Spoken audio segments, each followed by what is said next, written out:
Well, we are absolutely thrilled that folks are joining us today for our very first Untokening Transformative Talk webinar. I am going to let our facilitator explain more about what today's topic is in just a moment. But first, I want to just give a little more background on what we're doing here in this space. The Untokening Transformative Talk series is a collaborative virtual space where community experts can come together to connect, share, and uplift. The Untokening, if you're not familiar with it, is a multiracial collective that formed in 2016 that centers the lived experiences of marginalized communities to address mobility, justice, and equity. And you can visit untokening.org to learn more, and I'm going to be pasting some links into our chat box here to facilitate checking stuff out. We wanted to let everybody know, if you haven't heard yet, that the next Untokening in-person convening will be in Detroit on November 11th. Very excited to see what is unfolding in that planning process. They now have a Facebook event page for that convening, which you will see pop up in the chat box shortly. The Transformative Talk series is produced from Los Angeles with a team of 3 folks. We are led by Monique Lopez, who is a social justice planner with the firm Pueblo. We have our People for Mobility Justice Policy and Programs organizer, Río Oxas, who is also our facilitator for today. And I am Mobility Justice Strategist Adonia Lugo, and I actually wear 3 hats because I'm part of Untokening, I'm part of People for Mobility Justice, and I'm part of Pueblo. So we're thrilled to have everybody here. We're broadcasting on Facebook Live. We're going to make this recording available after the webinar, which I guess you wouldn't need to know because you're on the webinar, but in case you need to leave early. And feel free to use the Q&A function in Zoom. I'm going to be monitoring things on the back end. And I want to go ahead and turn things over to our host for today's webinar, which is Río. Thank you, Adonia, for setting that up for us. And yeah, welcome everybody. We're really excited to have our QTIBIPOC, which stands for queer, trans, intersex, Black, Indigenous, people of color. And naming all of those identities was really important for us. So there's that, and then bike medicine. So I've been doing this work since 2002, and I will say, for me at least, some of the most leading, cutting edge, most transformative work I've seen is from our QTIBIPOC community. Despite the fact that often the recognition is very little, and often a lot of the work that has moved mobility justice has been rested on the shoulders of QTIBIPOC. And so it was important for us to start this webinar in this way. And everybody on this panel that, they'll get a chance to introduce themselves, I just admire really dearly.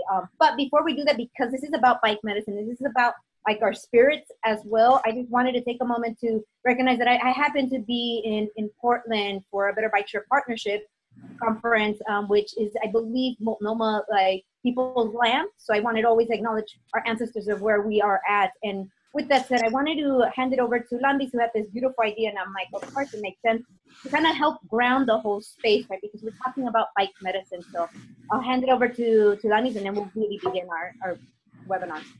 Thank you, Rio. Thank you, everyone. Just feeling grateful to be here. I want us to, take a moment to really, as we think of our grounding, of our beginning in this, hour, this time together, to really be mindful of our breath and the land that we are on. And as we are coming, whatever folks are doing right now, as we're preparing to go into this webinar, but really, taking this time to take a collective breath. And as we take a breath, also being, bringing present to the land that you are on, that we are on, close and afar, and to also be able to give ourselves a hug, give myself a hug, if you're able to, physically, mentally, spiritually, to take a deep breath and just hug yourself, squeeze yourself, thank yourself for being here, thank you for being here, thank our people, those who have brought us here, those who are coming, and to give gratitude and grounding to this moment. Thank you. So just wanting to set that intention in our breath work as we speak, to take our time as we come together. So. Thank you, Landis, so much. I just, again, I love this panel so much. This is a really co-created space. Like, I'm helping facilitate, but really all the panel here is co-creating the space. And like that addition was just like, of course, right? And so I wanted to, again, thank you for that. And then also, you know, thank Landis for pointing out the fact that we do need to make this webinar language accessible. And so we are working on that in the back end so that at least our recorded webinar may be translated, and in future ones we can do live translation. So that is something we're working on. If you, for those of you listening in, if you have any resources to that, that'd be wonderful, because that's part of what our, you know, crutches right now is like finding that funding to make sure we honor our interpreters and whatnot. So thank you for that. So we're going to do, the panelists will now get to introduce themselves really briefly. I'm gonna just, you know, name each panelist, and they'll, you know, remember you have about 2 minutes to just kind of briefly introduce yourself and really say anything you want to from your heart. And so I'll start with, Landis. Okay. Hi, everyone. My name is Irlanda Pulido, Landis from birth. Gratitude for being here. Deep rooted into, by way of La Puente, shout out to my Cali fam, by way of Mexico. And, you know, when I think of my love for working in community and also biking and movement, I bring present to the stories that I've heard when my dad migrated to the US. And, you know, the hustle, right, to get from place to place and move with his body, with his bike. And at the same time, I want to bring present the community organizing that I've learned from coming together as a Latinx person, but also being in this journey of being a queer person, and those courageous conversations in family and workspace and community space, and really, you know, always adding that fire and that courage to even bring into center identity and bring love into that.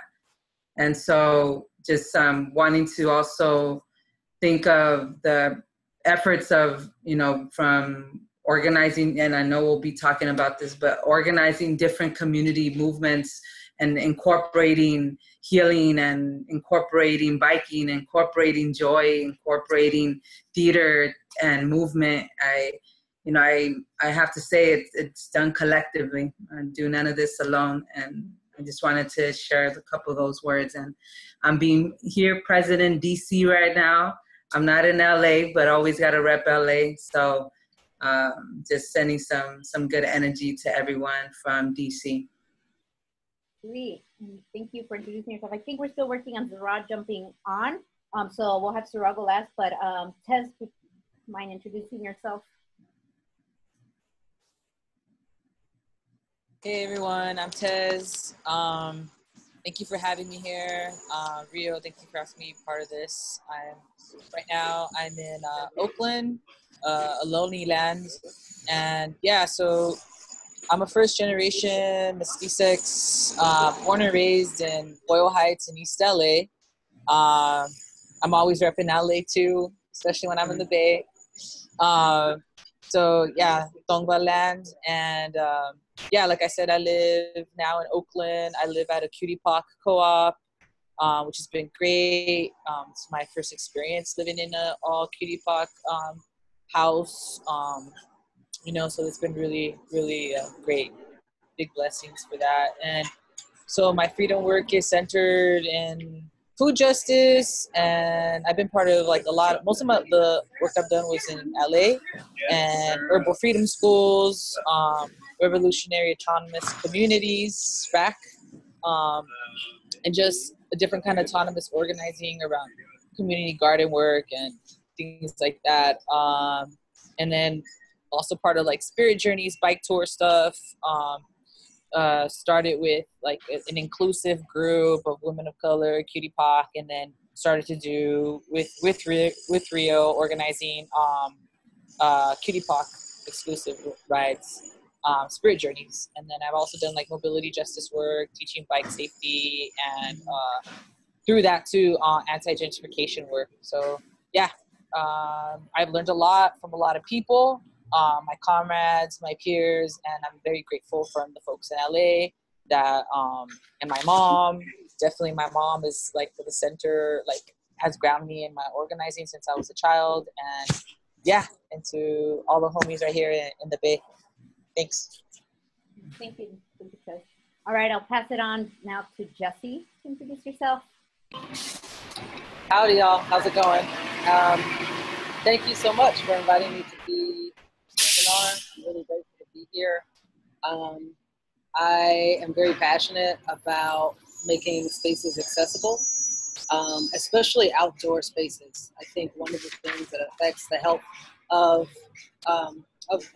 people of color in general is a lack of exposure to outdoor spaces, because when you're worried about having your needs met, you're not thinking about going on a hike, going on a bike ride for fun, right? You might be going on a bike ride to get from place to place because you have to, for financial reasons. But I mean, these things affect our health and they affect our mental health. That's something that weighs on me very heavily. My background is in organizing homeless youth around personal health issues. Really started out focusing on HIV and STI education, prevention, connection to care. But I very quickly found that a lot of that is related to self-esteem, and a lot of that is related to how we relate to our own bodies.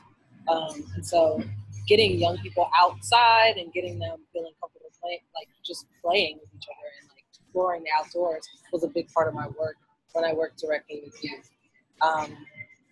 I went on to organize workers and systems of care, which is like foster care, juvenile justice system, education system, right, around how to create safe, healthy spaces for queer youth. I'll be speaking a little bit to both of those things today on the panel. But currently in my role, I organize communities to advocate for safer streets, for bikers, for walkers, for scooters, all those things. I'm definitely grateful to be able to do that work through PMJ and do it in a way that honors our very unique identities as QTIBIPOC. So with PMJ, I've done a little bit of education with the Antioch cohort that was learning about sustainable transportation. We've also joined up with, there was a contingent of us who joined up with the Families Belong Together March and Rally, I think back in July. And that was just a really strong show of solidarity on our parts and a way to, again, focus on creating those safe spaces for all of us to be able to move about our environments freely. And I'm here in LA today, repping the land. Thanks again for having me on. Thank you very much, Jesi. And Soraya, I think we got you on. So yeah, if you don't mind introducing yourself, I'm glad we got you on. Hey, this is Zahra. Thanks for everybody's patience with the technical difficulties. I am based in Atlanta, and I am the co-founder of an entity called Red Bike and Green Atlanta. The original chapter was out of Oakland, and I now manage the national efforts, which means nothing and a lot at the same time, as it's an institution. Well, we're working to build it as an institution, and it's like blood, sweat, and tears. But Biking Green is biking as a tool for community change, uplifting Black economics, Black wellness, and environmental stewardship. And biking being the main tool to do that. So I really came into it from a fun perspective, just wanting to ride my bike myself, and then realizing that it was much easier to bring people together for fun rather than politics. And then from that point, organizing folks, because now you have a vested interest in yourself, and you, through riding a bike, can see all the disparities that exist in your community, and you start to care a little bit more because it's a lot closer than when you're riding in a car and you breeze by, or you see how roads or how unsafe things are on a bicycle because you're closer to them than you are when you're using most other modes of transportation. And then realizing that as someone who is riding a bike, there's now current organizations and infrastructures to become an advocate. So you watch a lot of folks from Red Bike and Green who just wanted to ride a bike for fun get really excited about contributing to change, particularly when they weren't people who thought of themselves as advocates. And that becomes really exciting because now people who were just in the world become part of the solution. In addition to Red Bike and Green, I'm the co-founder of Black Freedom Outfitters, which uses outdoor adventure and Black geographies to get people, Blacks, people of color and Indigenous folks to get outside and take risk in the outdoors as a means of taking care of yourself and your community. So what I realized from all my organizing is that folks are getting burnt out and neglecting themselves in real ways. So Black Freedom Outfitters provides a space that's educational, informative, adventurous for people to care for themselves and get back into their bodies and connect with the land in order to come back to whatever work that they're doing and feel full or at least reset after one of our bike tours or our hikes, which is what we provide now. So I get really excited about this work in comparison to all my other work because I get to play. And that's how I look at it. I went back to being my 13-year-old self, riding a bike, playing in the dirt, and meeting people who are realizing that this is a missing component from our livelihoods.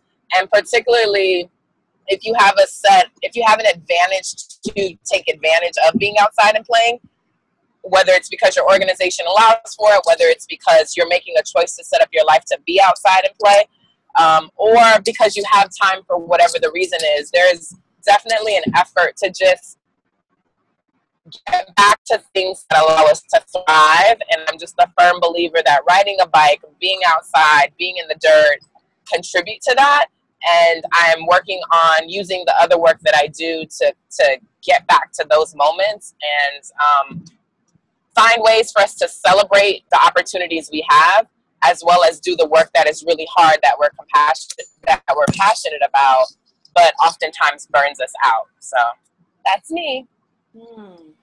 Thank you, Sarah, for your introduction. And if anything, that introduction right there just reminded me that, yeah, I feel in a lot of ways bicycles saved my life. You know, like in my late teens, early 20s, like it was bikes who saved my life. When I had nothing else, I always had the bike in my body. So yeah, and the nature that you have to be outdoors to be on your bike. You have no choice with it. Yeah. So thank you for reminding about that. And you know, and I want to say to all the folks listening to us that what I love about the folks on this panel is that you can see all the intersecting works, right? We're talking about disability justice, and we're talking about, you know, LGBT rights, and we're talking about land and food justice and all the healing justice. All these things are coming in together, you know, to climax within this bike work. And I think that's what's so beautiful and powerful about this panel particularly is that on top of folks having intersecting identities, their work is also really intersectional, right? And I think that's really powerful. And I think that is what's often lacking in our movement. And I think, Sarah, you said it really well. It's like often we get so caught up in organizing, we actually forget to play, and play is medicine, right?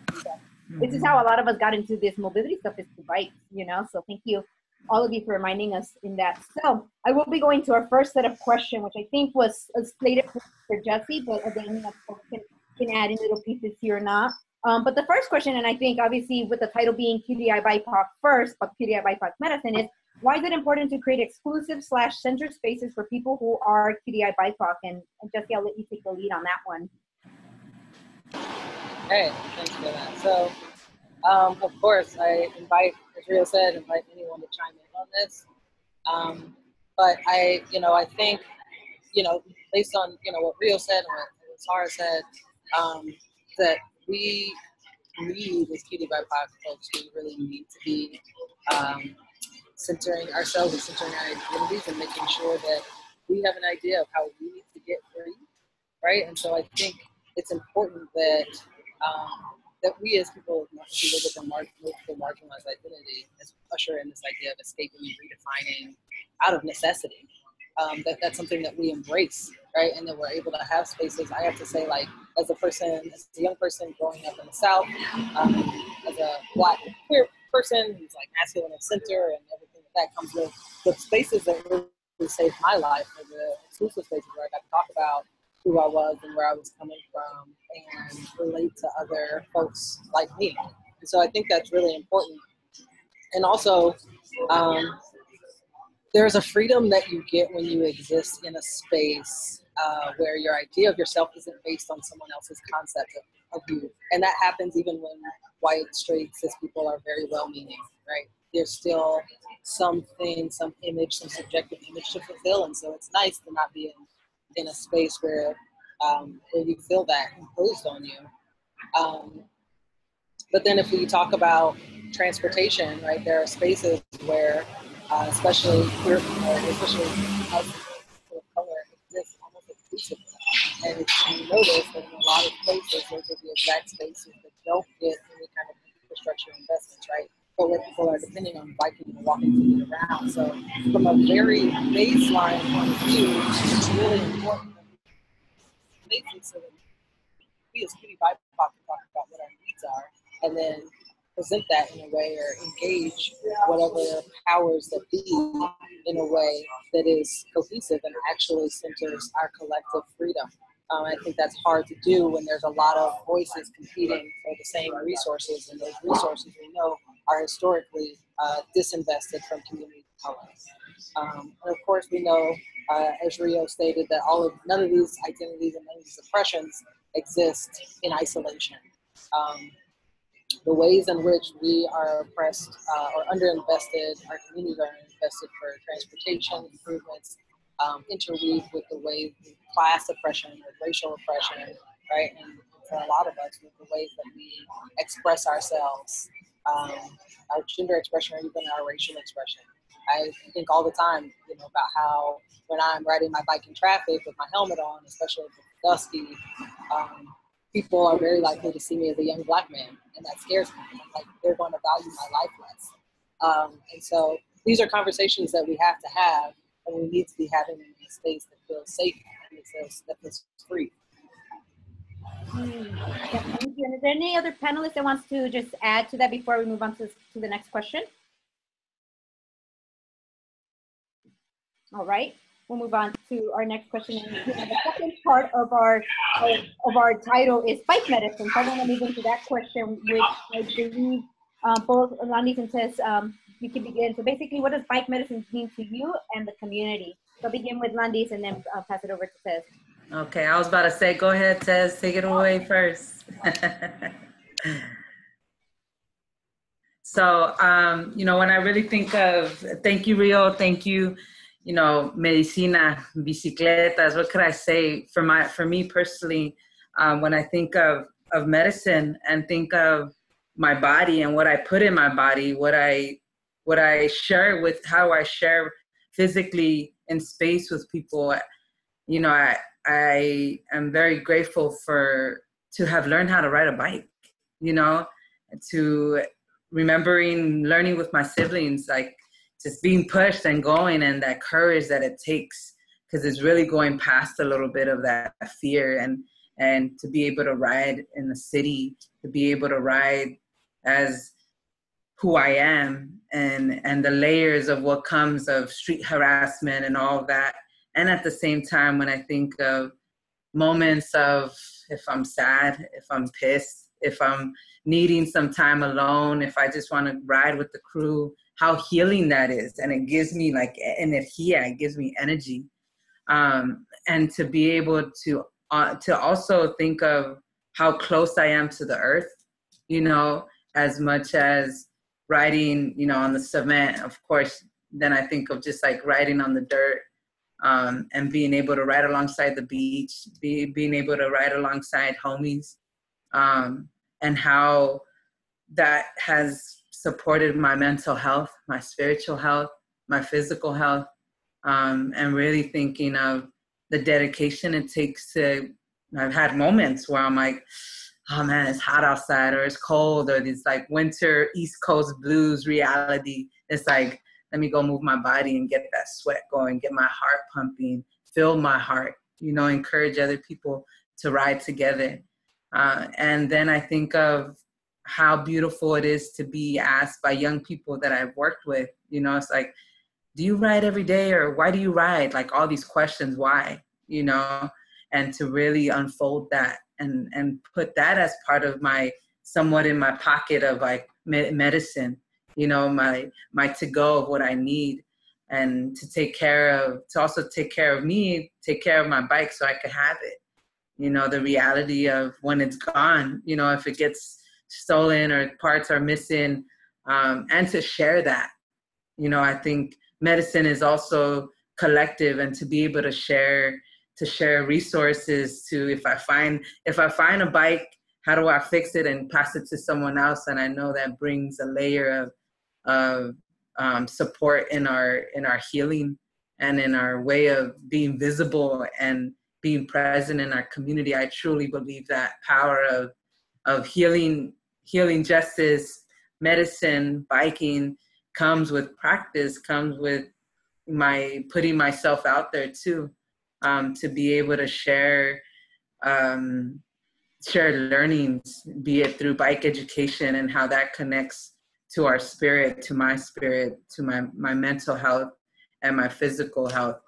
And at the same time, generations, I hope that my abuelas used to bike in so many different ways. I don't know, you know, but I do know that it's a ripple effect, you know, to be able to, and that comes with sharing medicine. How do we not, this is mine, you know, I have my sage right here, my Palo Santos, like, oh no, this is ours. How do we share this?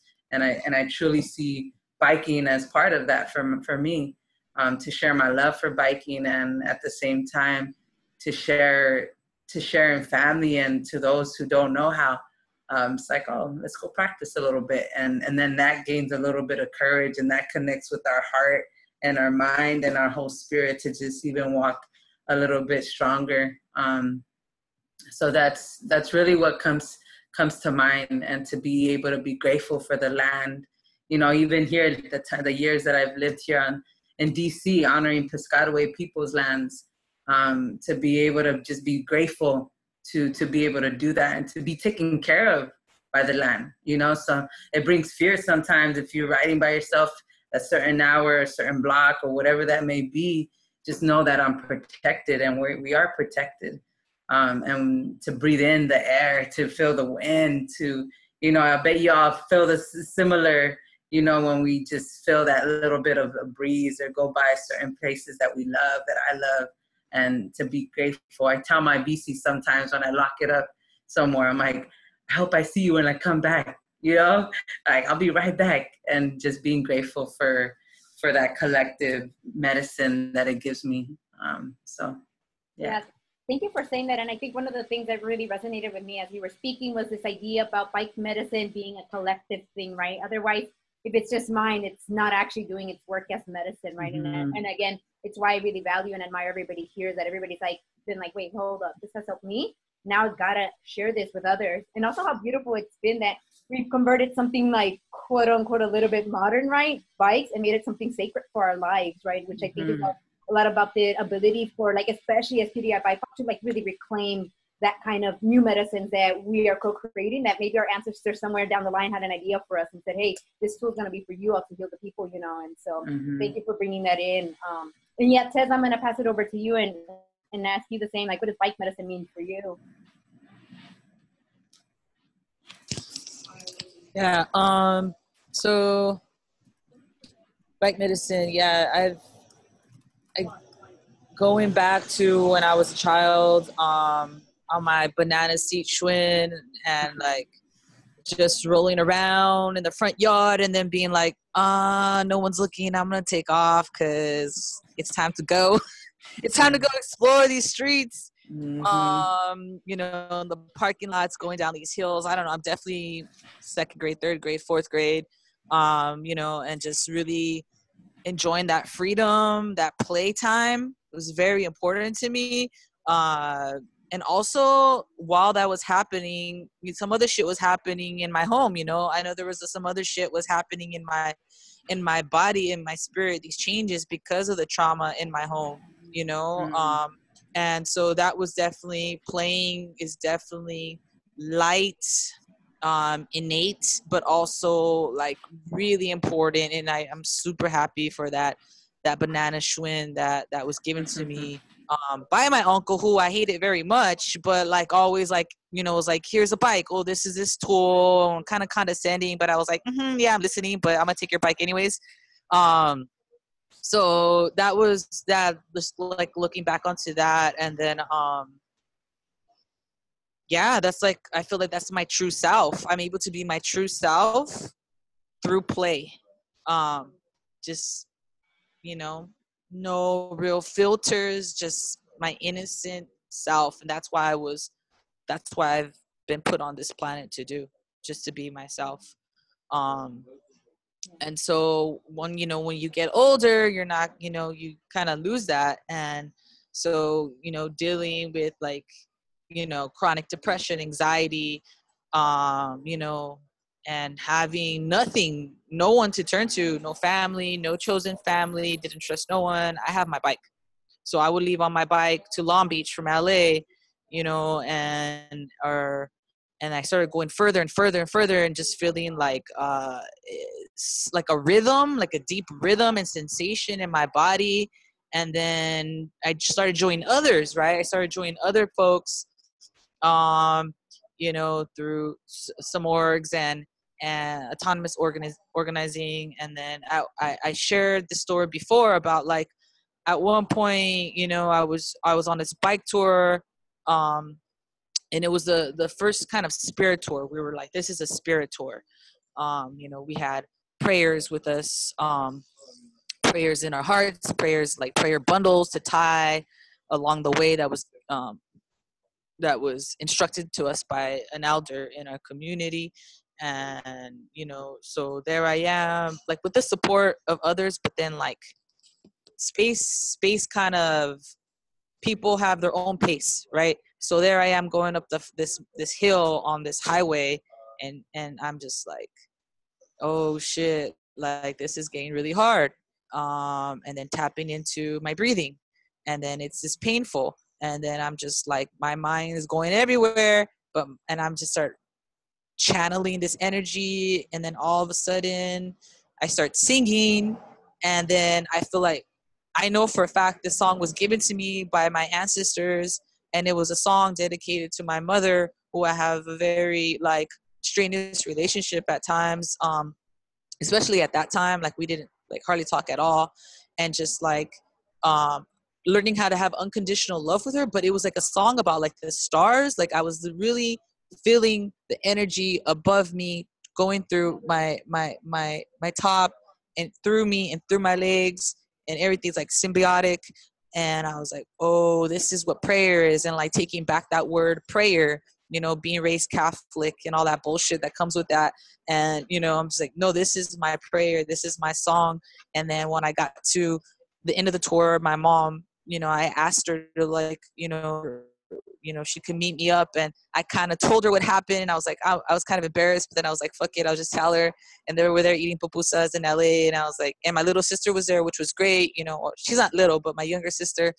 And I felt like it was a good example to show like the vulnerability that came with that, even though recovering Catholic kind of a thing, my sister is like definitely deep in it, and just like that, all that medicine that came with it, that healing, that I want that connection with my ancestors, and I want this strong desire to be my full self, which is I am my mother, I am my ancestors, in that way. And I prayed for it, and then I was like, prayers do actually work. It's an actual thing. It's a real thing, guys. And so I'm super happy and blessed to have that. And also be careful what you pray for, because a lot of it comes with work, right? It's not just like poof, 3 wishes, I want this, that, and that. It's work. Yeah. And now I'm working to organize. I've been blessed with having a great relationship with my friend Rio, and we're continuing to work to within ourselves what that looks like, and also like the next level, what we want it to look like, and just being patient and listening, and not rushing to like, we got to organize this right, but like just like, listen, be patient, and then providing for like folks that they're able to do that in SoCal and Cali and wherever else, Yeah. Yeah, Thank you. Thank you, Tess, for also sharing your personal stories. I think that really matters, you know, and I think that, again, often in organizing and a lot of other spaces, we don't bring in our personal, right? We act like if it's this thing, or we always talk about, oh, that community needs that. When we're talking about is we need that, right? And that's kind of what each of you are bringing into this space, is the idea of that we need it, that we are just as important as every single other person to really need that kind of medicine, that kind of prayer, that kind of lifting, right? And again, thank you for being so vulnerable with everybody who's attending this phone call right now and sharing your journey. And I think what a lot of you've been talking about, and I've been hearing this theme about, is just that bicycle gives it opportunity for autonomy and to really define for ourselves what spirituality means, right? Outside of the confines of the way that spirituality has been presented to us often, right? Or the connection to land has been presented to us, which has been maybe in a way that has been maybe unhealthy or, you know, colonialist, for the lack of a better word, right? Things that sometimes often oppress us for our own identities, right? And I think it's really beautiful that we're finding kind of our own way. It's kind of like, let's find our own way, let's find our own medicines, since that's not working, but we still need to touch in with our spirit, you know? And it's beautiful that a lot of us somehow magically together, like, again, like I'm thinking the ancestors made a point to be like, all right, all over the nation, you're all going to start thinking about bike medicine, right? And so that it's amazing to be here, because also thank you for a lot of the attendees that, as I'm scrolling through the attendings list, I know a lot of you are already doing that bike medicine work as well. So it's beautiful to see that that already was in the ancestors' like star planification, you know. And on this thread still, because it is, you know, a lot of us are really wanting to do that. Another version of this question is, in what ways has bicycling contributed to your health and healing? And I know, Sarah, that was a question you were really excited about answering, and then Landis, you can kind of add to that too if you wanted to say any other things, but I'm going to hand it over to Sarah. And I think you're on mute, so maybe unmute. Can you state the question again? Yeah, the question, just for clarity. In what ways has bicycling contributed to your health and healing? Right. And I think that ties a lot into bike magic too, because what biking did for me initially, and that's where I met Rio, on a almost 700-mile bike tour, and I hadn't rode a bike since I was 12. And so I was about to inherit my 2 children and thought, I'm a very physical person. I was like, well, if I can bike tour, then I can raise babies. And so I went on this bike tour, and I feel like on my first hill somewhere in Oregon, I was like, what am I doing? I thought I was physical. I thought I was fit. And this hill on this bike with gears that I didn't know how to use properly told me that I wasn't. But over the course of that tour, not only did I learn myself, I reconnected and started to build a different relationship with nature, a new relationship with nature. I feel like that was the moment when I reverted back to my 13-year-old self. And since then, what biking has done is connected me to community. And I've been able to find my tribe from simply getting on a bike. So when I hear everyone else's stories about what biking has done, it makes me teary, because only if biking has changed your life do you understand the power of biking from a personal level. And when you're trying to convey that to people who are just like, let's put some bike lanes here and let's create infrastructure, I'm like, there's so much more to what biking does for people. And for me, mainly, it's connected me to other folks who are living similar lives, who are in the same chapter, who want the same things for their communities and for their families. And that is where the healing comes in, is finding people who want to live and thrive in a similar way.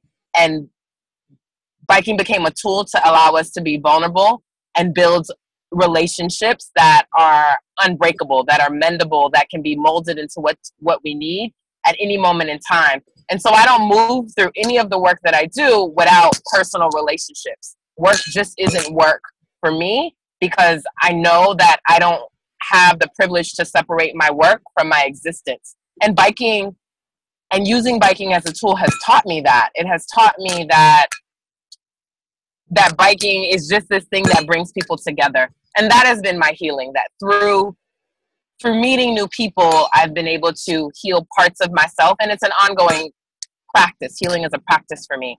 But it's exciting because more people are starting to understand. And as more people are highly influenced by biking, folks are like, oh, okay, this is the position it puts me in. It puts me in a position to build authentic relationships with people and create change in my community. And so high levels of commitment come, but it also asks of you things that sometimes you can't ask of yourself without being challenged by a hill or by a broken chain in the hot sun or piss poor infrastructure. At any moment on a bicycle, you're asking to tap deeper into yourself, again, in ways that I don't think you get in a lot of other places. So I always say biking and children have saved my life.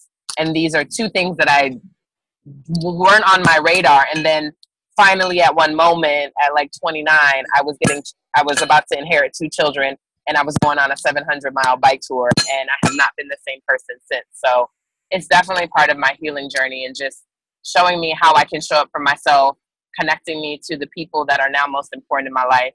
And what I thought was preparing me for being a mother, it didn't. It didn't then, but it does now. So it's a great analogy or metaphor. I love that. Thank you for bringing that in, and also bringing in the idea of being children. I love that, right? I was actually at a ceremony this weekend that first I just got called to share this, and in the ceremony they allowed children to also be part of the folks who were going to heal the people, you know. And I think, you know, something you just brought in right now for me was just like, and for all of you bringing into the space, like being a youth, was the ways that we as children for once like healed ourselves, right? And a lot of us using the bikes to do that, like as children being like, I'm gonna use that bike to get away, to get free. And a lot of the ways that riding a bike now brings us into our children's selves, and that this is a beautiful healing space that we often forget about, right? And I think that sometimes we talk about like children, quote unquote, needing to be healed, but what I love about all of you bringing into space is like that actual mutual healing space and idea, right? That actually together it heals. It's in community that we're healing. So thank you for bringing that in. That was just like, I was like, whoa, that's deep. It's really beautiful. And I did want to, I know that on Landis, you were on this list too, but I wanted to also see Jesi, since we were all on that bike medicine, like how it had healed you. I wanted to see, Jesi, if you wanted to perhaps chime in before I send it up to Landis, just if you wanted to share anything, because, you know, everybody's kind of sharing their own little bike medicine journey there. Yeah, for sure. Thanks for the call out. I don't even know where to start with that question, because I think on a very, like, obviously biking is good for your health in a lot of ways. I heard a quote from a doctor. I'm not going to cite my sources, so don't ask, but something like the most important thing that we can do for our bodies is exercise and take deep breaths, and biking causes me to do both of those things. And also, you know, it's healing sort of in those ways that other folks have touched on. I think I do some of my deepest, most clear thinking when I'm on my bike, for sure. And when I lived in North Carolina, I used to ride for like miles and miles and miles. That's where I first started, like, just biking, like, to get away. And I remember the first time I grew up around Charlotte, North Carolina, and I remember, you know, I started riding transit at a really early age. My mom was a single mom, so we'd get home from school and then we would immediately go from the school bus to the city bus, take the bus downtown to meet her. And so definitely there was a sense of freedom there. And like, starting to grow older, you know, kids start talking about buying cars, and I looked at cars and I was like, well, that's too expensive. So what are some other options? And I remember the first time I rode my bike for like 8 miles to one of my favorite parks in Charlotte, and it took like an hour, and I was like sweaty and hot, and like it wasn't that great because Charlotte is not great for cyclists. But I got there and I felt so proud, and I was like, I think I found my other option. Like, I'm just gonna bike, and that's how I get around, and it feels really freeing. Like, it feels freeing that I don't have to be in debt. And that's a huge thing, and it's a huge part of this like generational economic empowerment that I always talk about, which is the only way that we're going to, like, as POCs, heal as a whole community, is if we can access generational economic empowerment. But then, you know, like we said, all the health benefits, all the mental health benefits, really getting connected to ourselves and getting connected to our land and getting to exist outside in a way that is so self-powered. That feels really good, and it's something that I am passionate about connecting other people with. Wow. And Jesi, I think you hit home something that I wasn't said, and in a lot of ways I forgot, because it was like 15 years ago or whatever when I started to bike, literally because it was just, there was no other option, right? And I think maybe for a lot of us on this on this panel, it's like, I think sometimes people forget that there's choice bicycle riders, right? People who choose to do it for the allure of like environmentalism and because it's the hip thing to do, whatever. Not that they're all bad reasons, but then there's folks who just have to do it for livelihood, right? Because it's like, holy crap, we have no bus service. Like, I have no bus service. Back then, there was no Uber or any of that stuff, so there's no way in heck you were going to do taxi. And a lot of our friends and homies did not have cars, or if they had cars, they were broken, right? And so I think you hit home into another kind of just like economic freedom that we're creating for ourselves, right? A lot of economic freedom where like literally the thing we had to pay for to fuel our bike was like what we ate, right? And then what's amazing about this bicycle tool, this like sacred tool that we're bringing it into here, is that while it amended for the fact that we couldn't afford to move in any other way, it also was healing us as we were commuting, right? Like just the fact that it was like de-stressing us, that it was like moving out like toxins because we were sweating it out, that we were exercising, that we were breathing and doing all that stuff. And like, you know, I don't think I thought about it at the beginning in that way, but I'm just, you know, and Landis said it, I'm just so grateful that I could even ride a bike, right? And I know that even when we think about disability justice folks, and, you know, thank goodness for all their work, like, yeah, like also thinking about that accessibility. I know that's something that we've talked about even amongst ourselves, like, well, okay, how do we put that into mind frame as well? Because some of us have the access to be able to ride a bike, to create a little bit of that economic freedom for ourselves, right? So thank you for bringing that into that space. Really appreciate that. That was really important. I am going to move forward to our next question, which is actually related to now, you know, a lot of folks have been bringing in the personal, which is amazing. And again, as Landis pointed it out, that this is work we do in community. And again, the reason why everybody here is on this panel is that everybody's decided, hey, this medicine's awesome for me. This has been wonderful for me. Now I want to share it with the world. So I'm going to begin with Zahra on this one. And all of you, if you wanted to, you could chime in on this one, is what are organizations and projects you are doing in your community with bikes and healing? So I'll kick it off with Zahra, and then maybe we can go down the list a little bit there. So with Red Bike and Green, we still just mainly have our community ride, which is an all-Black ride on every second Saturday of the month. And we stop along at Black businesses and spend our dollar there. And whether you're a child or a grandparent and anything in between, no matter how you ride, you can come. And so when we first started, and still to this day, people be like, oh, it's just the ride. It's just the ride. And then you have an experience and you're like, this is like no other ride in the city. There's something energetically that happens at our RBG rides that don't happen on any other rides. That initially we created a model for how to have an organized ride where we were stopping and supporting Black businesses, where we were able to speak to everybody who's in the community. You know, if someone's on a porch, we talk to them. If there's children, we'll stop, they'll ride with us. And you really can't put into words what it does for us as a collective, but you can feel it in the energy. And that in itself is healing because you're not getting that anywhere else in your day-to-day life. So our Red Bike and Green rides might be the only ride you do, but you come because that's what you're looking for. And it might be the 5th ride you do in any given week, but you come because of what you got out of it. And so again, it's an energetic experience that contributes to us still existing 7 years later off of volunteers, you know what I mean, with no money. So it says a lot that to me, it says a lot that community is getting something out of it because there's still a demand for it when a multitude of other bike groups have shown up and they offer what they offer for whom they offer it for, but that there's still nothing compared to what we do, and that the energy and the love and whatever anyone is initially getting out of that ride, again, it's only once a month, keeps us going and makes it worth the effort to keep it going. And it's a lot of effort to keep going, and a lot of thought. So this year we start at a Black farmers market in the west end of Atlanta, which traditionally is was traditionally a Black community. And you get introduced to Black farmers who are growing your food, Black chefs, Black vendors, and just get to live in the vibrancy of like what it would be like if we were in complete control of our own communities in a way that allowed us to thrive. And whether it feels tangible or that healing feels tangible to anybody on the ride, I can't say, but I know they're not having that experience anywhere else. And when you live in a world that finds you less valuable and what you offer not as valuable, having the space that we create, it contributes to some internal healing, or at least gives you an example of possibility. And to me, possibility is part of the healing process. So that it's not a main project of mine, but that's one that biking is involved in, and I think contributes to healing. And again, I create a lot of spaces. So within the spaces that I'm creating, I'm bringing a lot of different elements, considering mainly Black folks, but also the earth.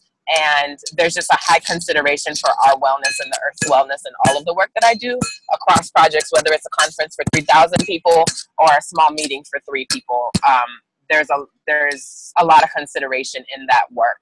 And I think that that's important no matter who you're creating space for, and whether you're using a bike or not. So.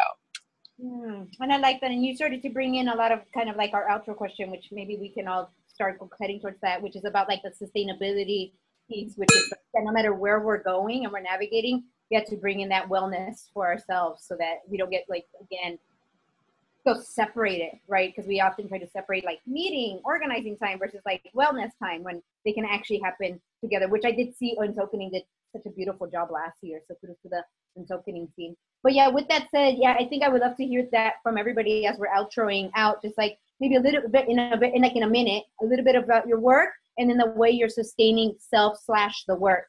And I'll let Tess go next. Okay, so yeah, thanks, Rio. I'm working on organizing a tour in SoCal, a spirit journey for queer, trans, intersex, Black and Indigenous POC up in the like Tehachapi, like Southern Sequoia National Forest area. The intentions are to have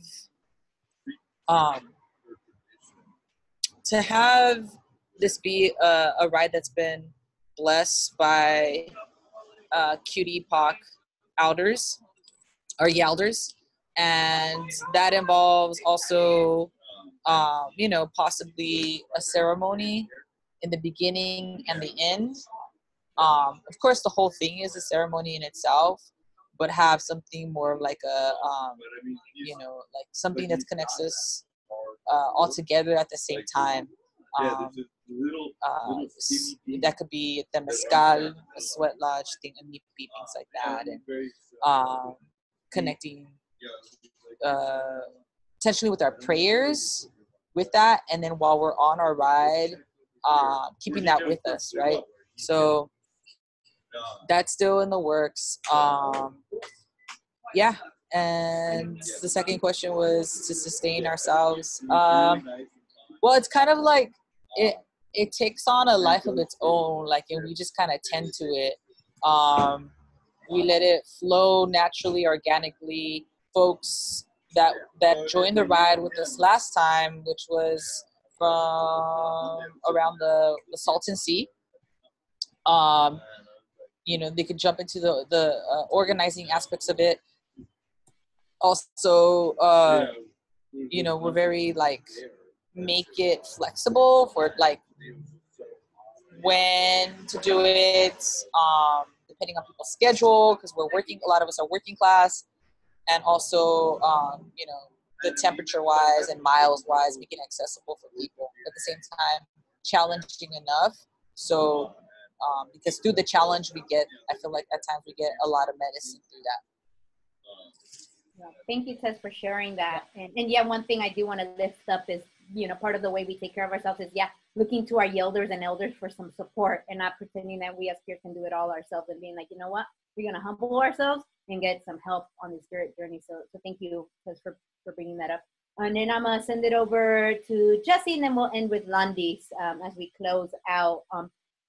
So, and just as folks are, I know, maybe funneling out, I did put my email on there, so if anybody's interested in that tour that has just talked about, please email me so that way we can get you on our email. And plus, we've been talking about a national QTIBIPOC bike tour with all those panelists here, so we're still trying to work on that. So please email me so I can make sure I keep you in the loop.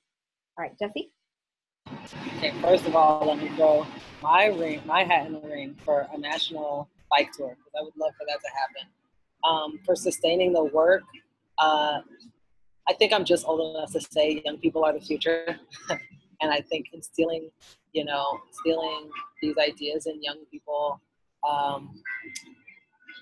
really making sure that they understand that they deserve to have safe, healthy spaces to be outdoors. I think a lot of folks we don't know that we deserve it. We don't feel entitled to it the same way that folks who aren't living within marginalized identities feel entitled to it. And so instilling that entitlement and making sure that young people aren't one day saying, isn't that an old-fashioned bicycle? Isn't that something people used to ride to get around? Making sure that it stays relevant in our culture and that it's something that people continue to do, because we all know it to be such a healing thing. I think, in my work with homeless young folks, I was often playfully accused of trying to turn them into radicals, but it's absolutely true. Like, my work, a lot of it was trying to get them to see the root cause of the problems and trying to see themselves in those solutions.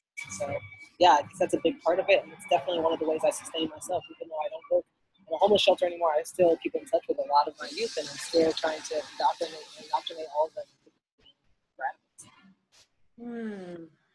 Thank you, Jesi. I really appreciate that.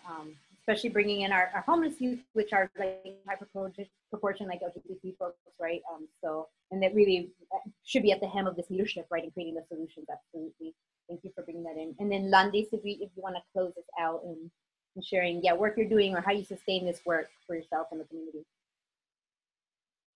Just keep it short and sweet. Gratitude for this time. I think of, being able to, in terms of overall social justice work, healing justice work, it's all interconnected in terms of it's a struggle, it's ceremony, it's collective, and to show up together in the mix of folks having different jobs, myself, collaborating on different projects. And I think, at least for me, to be able to sustain it is a very collaborative process, and to be able to take a little bit of that energy and ask and do those asks, and in terms of organizations supporting certain projects and ideas, in order to still continue, our, at least in terms of biking, being part of the healing that we want to see in our community, the access that we want our communities to have, and not see biking as something so expensive,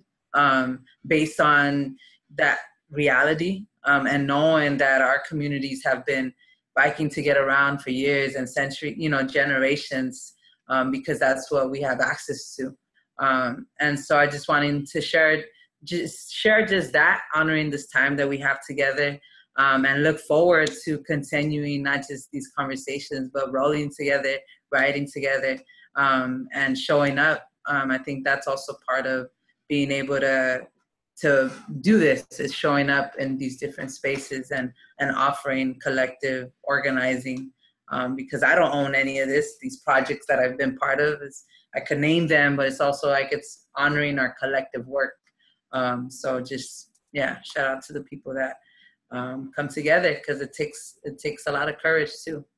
Thank you, Landis, so much. And before I close out completely, I do want to mention that one thing that we're doing here in Los Angeles is creating a bicycle lending library for bike tours, because one of the things we know is that panniers and tents and all that stuff might be expensive and inaccessible. So we are working on that. We already actually have some gear in our touring lending library. So definitely hit me up if you're interested in even accessing it, because the priority is for QTIBIPOC. Like, that's where the priority is for that library for QTIBIPOC folks, first and foremost. So I just wanted to share that much as a resource to folks on this phone call. I will be doing a national call out so that we can get this bike rolling conference that we've been talking about for some of us for a couple of years now, since some of us have already done these giant bike tours together.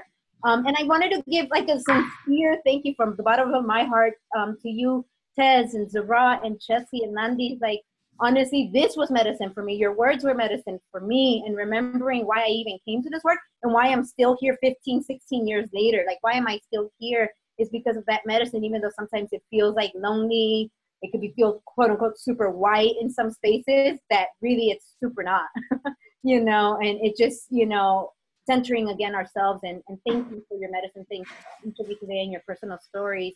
Love you all very, very much. And again, feel free to email me, and then Adonia, I'll give you any last closing words, and thank you so much, Adonia, also for setting us up. So thanks again, panelists. Yes, thank you, panelists. This was awesome. I'm so glad we were able to put on our first transformative talk. I wrote in the chat box, some of you may have seen that we are going to be doing this every first Wednesday for the rest of 2018 and into early 2019. Second Wednesday of each month, we are doing a slightly different event that are called the Transformative Talks Family Tea Times. And those are going to be the kind of Zoom space where you get to see all the attendees' faces, and you can, like, you know, make faces or whatever. And we're working on creating that into more of a peer support space. So our first one is coming up next Wednesday, September 12th, the same time, 1 p.m. Pacific, 4 p.m. Eastern.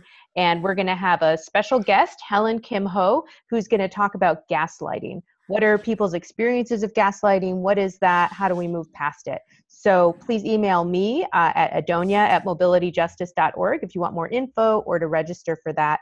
And we are so glad to have connected with folks, and we hope that you join us next time around with more transformative talks.